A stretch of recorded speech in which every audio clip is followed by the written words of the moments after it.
Geyser পিরামিডের নিচে ৬৫০০ foot বিস্তৃত একটি বিশাল গোপন নগরী আবিষ্কারের দাবি করেছেন ইতালি ও স্কটল্যান্ডের গবেষকরা। তাদের মতে এই ভূগর্ভস্থ কাঠামো পিরামিডগুলোর তুলনায় 10 গুণ বড় হতে পারে। 22 মার্চ এক প্রতিবেদনে এই খবর দিয়েছে জিও টিভি। ব্রিটিশ সংবাদ মাধ্যম ডেইলি মেইল জানিয়েছে, গবেষকরা রাডার প্রযুক্তি ব্যবহার করে পিরামিডগুলোর নিচের মাটির গভীরে উচ্চ রেজলিউশনের ছবি তৈরি করেছেন, যা সমুদ্রের তলদেশের ম্যাপিং করার মতোই একটি পদ্ধতি। গবেষণায় 8টি উলম্ব সিলিন্ডার আকৃতির কাঠামোর সন্ধান পাওয়া গেছে, যা 2100 ফুট গভীরে বিস্তৃত। এছাড়াও এর নিচে আরো 4000 ফুট গভীর পর্যন্ত অজানা স্থাপনার অস্তিত্বের ইঙ্গিত দেওয়া হয়েছে।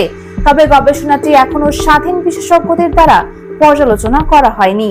এক প্রেস বিজ্ঞপ্তিতে এই আবিষ্কারকে ঐতিহাসিক হিসেবে বর্ণনা করা হলেও স্বাধীন বিশেষজ্ঞরা এতে গুরুতর সন্দেহ প্রকাশ করেছেন। ড্যানভারের ইউনিভার্সিটির রাডার বিশেষজ্ঞ ও প্রত্নতত্ত্ববিদ অধ্যাপক লরেন্স কর্নিয়াস জানিয়েছেন, এই প্রযুক্তি এত গভীর পর্যন্ত প্রবেশ করতে সক্ষম নয়, ফলে ভূগর্ভস্থ নগরী থাকার ধারণাটিকে তিনি অতিরঞ্জিত বলে মনে করেন। তিনি আরো বলেন, গিজার পিরামিডের নিচে ছোটখাটো সুড়ঙ্গ বা কক্ষ থাকতে পারে, কারণ এই স্থানটি প্রাচীন মানুষের কাছে বিশেষ তাৎপর্যপূর্ণ ছিল।